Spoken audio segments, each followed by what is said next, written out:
Bonjour à toutes, bonjour à tous, c'est Julien, cofondateur de Medica. J'espère que vous allez bien et nous allons voir aujourd'hui dans cette vidéo comment connecter votre agenda Medica avec votre agenda Google ou Apple. Pour ce faire, nous allons nous rendre directement dans la fonctionnalité agenda, directement sur Medica. Ensuite, vous avez deux possibilités. Soit vous passez par la partie préférences que vous avez tout en haut à droite, soit vous allez aller directement dans les paramètres. Alors, nous, ce qu'on va faire, c'est qu'on va passer par préférences. Et vous voyez que, contrairement à l'ancienne version de Medica, avec cette nouvelle mise à jour, vous avez désormais le bouton intégration Google Agenda qui s'affiche juste ici. Lorsque vous cliquez dessus, ça va vous envoyer du coup sur les paramètres, sur la partie intégration. Donc nous, ce qui nous intéresse, c'est pas cette partie, donc Google Business Profile, on va surtout s'intéresser à la partie Google Agenda qui est juste ici. Je tiens également à préciser que si jamais vous voulez connecter votre calendrier Apple, que ce soit sur iPhone ou du coup sur votre MacBook ou votre iPad, il faudra forcément passer par Google Agenda, d'accord? En fait, ça va être Google qui va faire l'intermédiaire et qui va envoyer l'information de Medica à Google puis vers Apple. Quel va être également l'intérêt de cette synchronisation? L'intérêt va surtout être du coup de pouvoir visualiser des rendez-vous potentiellement sur votre iPhone ou sur votre Android directement sur les rendez-vous de Medica, que ce soit des rendez-vous qui ont été pris directement par vous ou des rendez-vous qui ont été pris en ligne sur Medico. Et inversement, quel va être l'autre intérêt? Ça va être notamment justement de pouvoir mettre des événements sur votre calendrier Google ou Apple et les retrouver directement dans votre agenda Medica.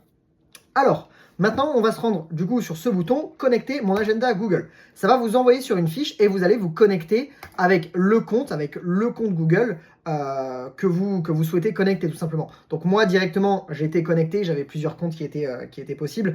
Vous, du coup, à cet endroit-là, potentiellement, vous allez devoir renseigner votre email et votre mot de passe. Si vous n'avez pas de compte Google, vous allez devoir forcément en créer un. Maintenant, il est possible que du coup, vous ayez cette partie-là avec marqué « Google n'a pas validé cette application ». Vous inquiétez pas, c'est juste un système de sécurité. Il faudra bien cliquer sur « Continuer ».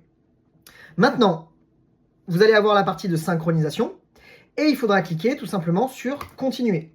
À cet endroit-là, vous allez potentiellement avoir plusieurs cases à cocher, donc plusieurs boîtes à cocher en disant « J'autorise Google à interagir avec mon calendrier », etc., etc. Peut-être vous n'en avoir qu'une ou deux ou trois. Il faut bien spécifier, il faut bien toutes les cocher. Si vous ne les cochez pas, il peut y avoir un problème justement sur la synchronicité des rendez-vous. Maintenant, je vais passer sur continuer et là, on va avoir la synchronisation qui va être faite. Donc, connexion réussie, la connexion a bien été faite. On voit bien ici que mon compte Google est synchronisé. Et autre possibilité, quand vous rendez dans votre agenda, vous avez cet indicateur en bas à droite qu'on n'avait pas juste avant, avec marqué synchronisation avec Google Agenda activé. Maintenant, mon calendrier est synchronisé. Nous allons voir comment synchroniser vos rendez-vous, vos consultations, vos événements. Donc ici, tout simplement, on va par exemple créer une nouvelle consultation aujourd'hui à 16h. Donc je peux cliquer maintenant directement dans le calendrier. Je vais faire nouveau rendez-vous. Je vais faire un rendez-vous avec un patient test. Hop, consultation individuelle. Quand je valide le rendez-vous. Maintenant, vu que mon calendrier est synchronisé, si je me rends sur Google Agenda, vous voyez que mon rendez-vous est juste ici. Alors attention, je tiens à préciser, pour respecter la RGPD santé au niveau de la synchronisation, il y a plein de données, vous vous doutez bien, qui ne peuvent pas passer, notamment des données personnelles. Donc c'est pour ça ici que vous voyez que le nom de mon patient termine avec des petites astérix pour garantir l'anonymat. Vous avez toujours les 2 ou 3 premières lettres qui s'affichent. Vous avez également le motif qui est indiqué juste ici et vous avez toujours une petite mention importée automatiquement de Medica. Voilà. Autre chose, maintenant du coup que je me retrouve sur le calendrier Google, vous voyez que si je crée un événement directement dans Google, par exemple je vais mettre Event Google, donc là c'est le mercredi 10 de 9h à 10h, je l'enregistre. Si je retourne sur Medica et que j'attends quelques secondes, alors vous inquiétez pas, c'est jamais automatique, d'accord, il y a toujours quelques petites secondes, le temps que Medica reçoive l'événement et l'affiche sur le calendrier.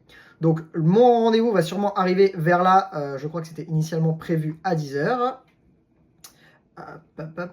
Il est juste là. Voilà, donc ça a pris une petite dizaine de secondes et vous voyez que mon événement est juste ici, donc de 9h à 10h.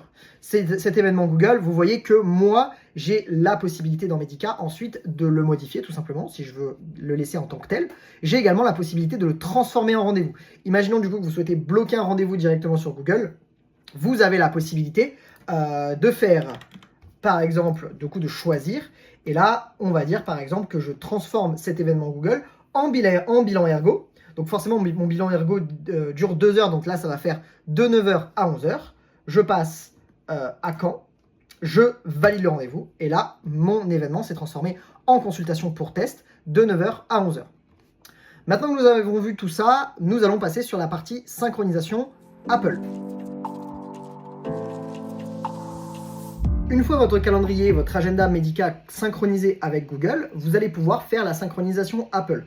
Je me répète encore une fois, pour faire la synchronisation Apple, vous êtes dans l'obligation de synchroniser via un compte Google. D'accord? Donc en fait, ce qui va se passer, c'est que le rendez-vous va transiter de Medica sur Google sur Apple et de Apple sur Google sur Medica. Encore une fois, en respectant la RGPD santé, certaines informations vont transiter, certaines informations sensibles ne vont pas transiter. Ok? Donc, pour ce faire, il faut absolument que la synchronisation soit bien activée. Quand vous avez la synchronisation qui est bien activée, vous pouvez vous rendre sur l'application calendrier que vous avez sur votre Mac, votre iPad ou votre iPhone. D'accord? Ensuite, ce qu'il va falloir faire, c'est vous rendre tout en haut dans la partie calendrier et cliquer sur ajouter un compte. Si vous le faites sur iPhone, vous pouvez également passer par les paramètres, chercher l'application calendrier et faire ajouter un compte de cette manière-là. Donc ici, je vais rajouter un compte et je vais sélectionner le fournisseur Google. D'accord? Ensuite, que je clique à cet endroit-là, je vais avoir la connexion qui va m'être proposée. Donc moi, il faut absolument que je rentre le compte Google auquel j'ai connecté l'agenda Medica. D'accord? Forcément, si vous ne mettez pas le même compte, ça ne fonctionnera pas. Donc ici, je vais connecter le compte où j'ai fait la synchronisation. Hop. Il va falloir normalement que je valide sur mon téléphone. Il faut juste que je fasse la validation. Maintenant, ici, on va me demander, voulez-vous être sûr de connecter l'application? Forcément, vous allez cliquer sur continuer. Ok. À cet endroit-là, moi, ça me dit que macOS a déjà accès à certains droits. Si jamais c'est la toute première connexion que vous faites avec Apple et Google, vous allez normalement avoir des cases à cocher. Donc, vous allez donner l'autorisation à Google d'interagir sur votre calendrier. Pensez à bien cliquer toutes les cases, d'accord? Si vous ne le faites pas, vous allez potentiellement avoir des problématiques de synchronisation dans un sens ou dans l'autre. Okay? Donc ici, je clique sur continuer et maintenant, c'est synchronisé. Ici, on me demande aussi les comptes auxquels, en fait, les applications, là où Google va pouvoir interagir sur telle ou telle application. Je vous recommande de laisser tout activé. Pourquoi? Parce que les synchronisations que vous allez pouvoir faire sur votre calendrier Apple va pouvoir interagir sur de potentiels contacts, sur des notes ou également sur des emails. D'accord? Donc si par exemple vous avez des événements qui vont être faits, ça va pouvoir être transité directement sur l'application mail, notes, etc., etc. Donc je vous recommande de tout laisser activer. Et là, par exemple, vous voyez que si je clique sur terminer, donc là, ça vient de se connecter, ça prend quelques petites secondes. On voit que mes deux événements là, donc là j'ai deux événements avec deux consultations test et test, on voit qu'ils sont juste là. On voit qu'ils sont également synchronisés sur Medica. Si je retourne dans mon calendrier Google, mon calendrier Apple, pardon, ça a pris un petit moment de synchronisation et on voit mes deux rendez-vous également qui sont ici. Donc maintenant, si je rajoute un événement via Apple, donc typiquement on va rajouter un événement, donc jeudi 11, par exemple, on va mettre événement Google test, donc de 9h à 10h. Ici, très important, il faudra bien sélectionner le calendrier sur lequel vous envoyez l'événement. Vous avez la possibilité de le cocher par défaut, d'accord? Si jamais ce n'est pas le cas, il faudra à chaque fois cocher le bon calendrier. Donc moi ici, je ne l'ai pas mis par défaut, ça c'est à mettre dans les paramètres si vous voulez le mettre. Donc je vais sélectionner le bon calendrier, je valide mon événement. Maintenant ici, si je retourne dans mon calendrier Google, on voit bien que l'événement, il est juste ici. D'ailleurs, j'ai écrit Google au lieu d'écrire Apple. Et si je retourne sur Medica, mon événement va se synchroniser normalement juste ici. Donc c'était de 9h à 11h. Si je dis pas de bêtises, pardon, ça devrait arriver dans les secondes qui suivent. Tac, on va attendre quelques petites secondes. Voilà, mon événement est arrivé ici.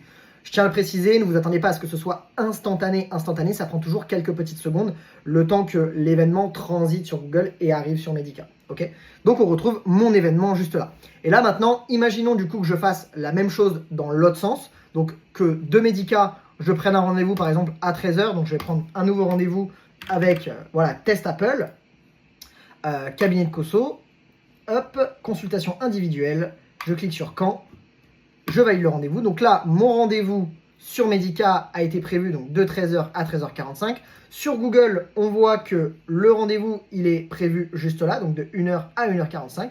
Et si je retourne sur mon calendrier Apple, ça prend toujours aussi quelques petites secondes, voilà, il vient juste d'apparaître juste là. Mon rendez-vous a été synchronisé sur mon calendrier Apple. Je vous remercie d'avoir suivi ce petit tutoriel. Encore une fois, si vous avez besoin d'informations, que vous avez des problèmes de synchronisation surtout, n'hésitez pas à nous contacter directement via le support dans l'application ou directement sur notre adresse email contact@medica-assistant.com. Passez une excellente journée.